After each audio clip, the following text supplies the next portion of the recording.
viewers sent in pictures of something she found in the desert this weekend.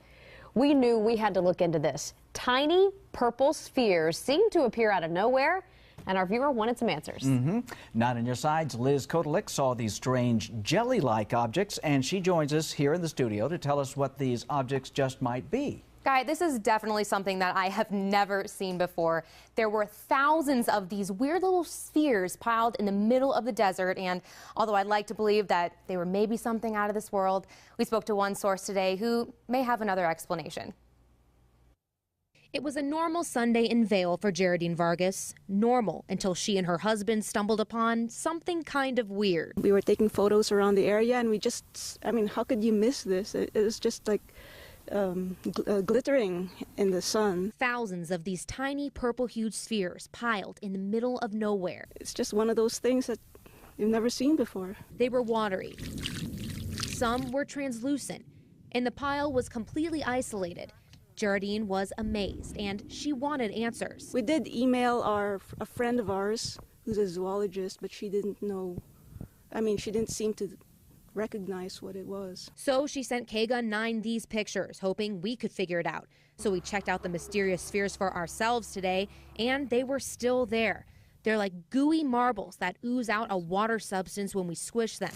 They roll, they shine, and they're just out of this world. We're dying to know what it is. And so are we. We spoke to Darlene Barreau, the director of marketing at Tucson Botanical Gardens, whose husband is a botanist. He said if these are something naturally occurring, they could be slime mold or jelly fungus.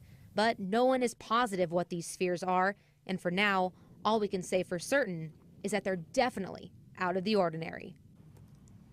Now, we've reached out to other sources in the biology field to try to figure out exactly what these spheres could be. So far, the only practical explanation we have is that it could be some sort of fungal growth. I'm going to try to do this quickly. You heard the story earlier today, didn't you? Yeah. My mother found something similar to this. I know she did. And it turned out that they were these air freshener beads that you can buy at the store, and they had fallen out of a bag that she had, and it rained, and the rain soaked up those air freshener beads.